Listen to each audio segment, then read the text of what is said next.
आज का दिन वास्तव में विशेष है। माननीय प्रधानमंत्री श्री नरेंद्र जी मोदी के सबका साथ सबका विकास गुरु मंत्र का अनुसरण करते हुए पुणे शहर स्वच्छ एवं प्रदूषण मुक्त नदी तथा हरित एवं स्वच्छ मोबिलिटी की तरफ एक महत्वपूर्ण कदम बढ़ा रहा है। मुला मुठा नदी के प्रदूषण उपशमन परियोजना का शिलान्यास। भारत सरकार की प्राथमिकता सूची में जल संवर्धन ये उच्च प्राथमिकता पर रखा गया है और इसी प्राथमिकता के फलस्वरूप स्थापित की गई है एनआरसीपी यानी राष्ट्रीय नदी संवर्धन योजना। फैलता भौगोलिक विस्तार एवं बढ़ती लोक संख्या के चलते सीवेज उत्पादन में बढ़ोतरी होना स्वाभाविक है, जिसके लिए मुला मुठा के न्यूनीकरण क्षेत्र में 396 दशलक्ष लीटर प्रतिदिन क्षमता के 11 सीवेज प्रकल्प एवं 55 किलोमीटर लंबी सीवेज वाहक पाइपलाइन प्रस्तावित की गई है। इस परियोजना के लिए भारत सरकार ने जापान इंटरनेशनल कोऑपरेशन एजेंसी जायका से 990.26 करोड़ रुपए का ऋण प्राप्त किया है। इस योजना का मुख्य हेतु है मुला मुठा नदी के जल और उसकी जैविक संपदा का संरक्षण करना तथा जल शुद्धिकरण के लिए आवश्यक सीवेज एकत्रीकरण प्रणाली को सीवेज प्रक्रिया प्रकल्प से जोड़ना। हमारे देश के परम वंदनीय एवं दूरदर्शी प्रधानमंत्री श्री नरेंद्र जी मोदी के शुभ हाथों से मुला मुठा नदी के प्रदूषण उपशमन परियोजना के पथदर्शक प्रकल्प का शिलान्यास किया जा रहा है। मुला मुठा नदी पुनरुज्जीवन प्रकल्प का शिलान्यास। पुणे महानगर पालिका द्वारा मुला मुठा नदी पुनरुज्जीवन प्रकल्प का नियोजन किया है। इस परियोजना का मुख्य उद्देश्य है नदी किनारे बसा रहवासी क्षेत्र बाढ़ से सुरक्षित रखना, नदी के तटवर्ती क्षेत्र पर होता अतिक्रमण रोकना, नदी में जल स्तर को बनाए रखना, नदी की ओर जाने वाले घाट और रास्तों को सुधारना और नदी के पास स्थित ऐतिहासिक इमारतों और उद्यानों को नदी के साथ जोड़ना। समूचे 44 किलोमीटर लंबे नदी पात्र के विकास के लिए 4,727 करोड़ रुपए की लागत आने का अनुमान है। इसमें से संगम पुल से मुंडवा पुल तक के 9 किलोमीटर लंबे नदी पात्र के लिए 869 करोड़ रुपए अनुमानित खर्च होगा।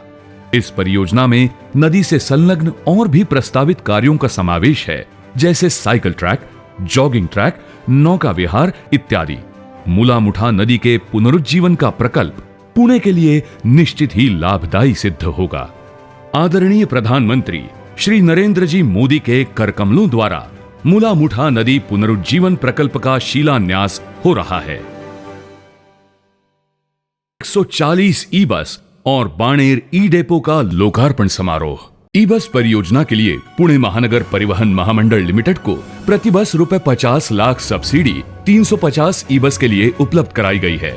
ये 70 ई बस अत्याधुनिक सुविधाओं के साथ बाणेर ई डेपो से संचलन के लिए कॉन्ट्रैक्चुअल मोड पर 35 AC/DC चार्जर्स के साथ EVEY ट्रांस प्राइवेट लिमिटेड ने विकसन करके प्रतिदिन 200 किलोमीटर परिवहन सेवा देने का नियोजन है। 150 ई बस द्वारा 2 करोड़ किलोमीटर का संचलन पूरा किया है। PMPML महाराष्ट्र में सबसे अधिक ई बस सेवा देने वाली पहली शहरी परिवहन संस्था बनके इसमें आज तक मार्च 2022 तक फेम 2 द्वारा प्राप्त होने वाली 150 ई बस को मिला के 8 ई डेपो द्वारा 650 ई बसेस शहरवासियों को उपलब्ध होंगी। पुणे एवं पिंपरी चिंचवड़ महानगर पालिकाओं के शहरवासियों के लिए प्रदूषण मुक्त, वातानुकूलित, आरामदायी तथा फायदेमंद सार्वजनिक परिवहन की सेवा देने के लिए ई बस को प्राथमिकता दर्शाई गई है।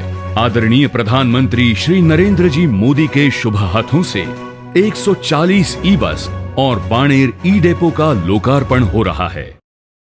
श्री R.K. लक्ष्मण कला संग्रहालय का उद्घाटन समारोह। पद्म भूषण, पद्म विभूषण और रेमन मैगसेसे जैसे पुरस्कारों से सम्मानित विश्व विख्यात व्यंग्य चित्रकार श्री R.K. लक्ष्मण जी की स्मृति को समर्पित कला गलियारे का निर्माण पुणे महानगर पालिका द्वारा बालेवाड़ी पुणे में किया गया है। लगभग 30,000 व्यंग्य चित्रों की संपदा के धनी श्री R.K. लक्ष्मण जी अपने तीखे व्यंग्य चित्रों के लिए प्रसिद्ध थे। प्रसिद्ध टीवी धारावाहिक मालगुडी डेज ने श्री लक्ष्मण को घर घर में पहुंचा दिया। इस धारावाहिक पर आधारित एक ऑडियो विजुअल मॉडल भी इस गलियारे में दिखाया जाएगा। R.K. Lakshman Museum is a vision of our Honorable Prime Minister Shri Narendra Modi ji. My family and I are indeed grateful to have been given the opportunity to showcase the journey of Lakshman in this museum. Bharat के दृष्टा प्रधानमंत्री श्री नरेंद्र जी मोदी द्वारा महान व्यंग चित्रकार Shri are के लक्ष्मण कला संग्रहालय उद्घाटन के शुभ संयोग के हम सब साक्षी हैं।